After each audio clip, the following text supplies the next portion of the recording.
vamos começar a reviver Cruzeiro e 66, é isso aí. Cruzeiro e Santos, final da Taça Brasil, a gente comenta em cima, essa conquista extraordinária, olha aí, festa e tudo mais, o Santos era o favorito, e aí os campeões em 66, Evaldo, Dirceu Lopes, Zé Carlos, William, Tostão, tiraram o Tostão de casa.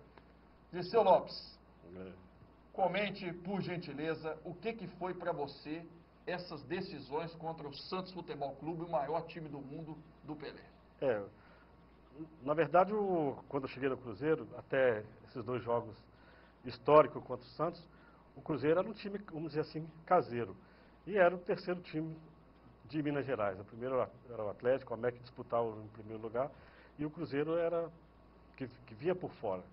E o Cruzeiro se tornou um clube conhecido nacionalmente e posteriormente mundialmente, foi depois desses dois jogos contra o Santos, que realmente é o maior time que eu vi jogar na minha vida.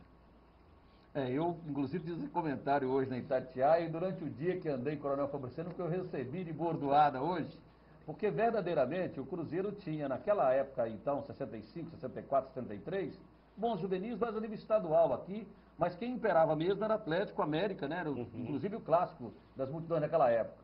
E aí o Cruzeiro, naquele embate com o Santos de Pelé, que era a projeção individual de um jogador no mundo, e notoriedade do mundo todo, o Pelé, o Dirceu Lopes acaba fazendo aquele jogo magnífico aqui do 6-2, e lá em São Paulo acaba impondo também ao time do Santos uma participação como um 10 verdadeiro, um Pelé verdadeiro em campo. E agradecendo ao Piazza, inclusive da Itatiaia, comentei hoje, que agradecer ao Piazza também, que não deixou o Pelé jogar.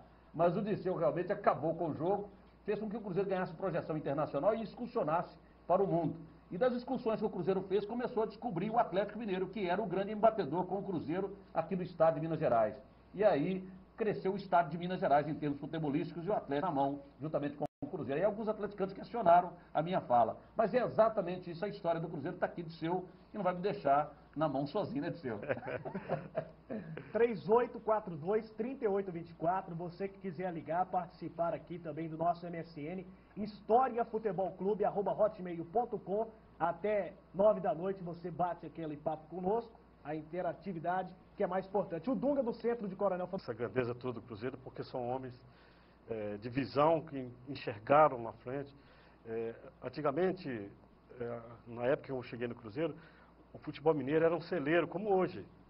O futebol brasileiro é para os clubes da Europa. Qualquer jogador que aparecia ia para Minas e São Paulo.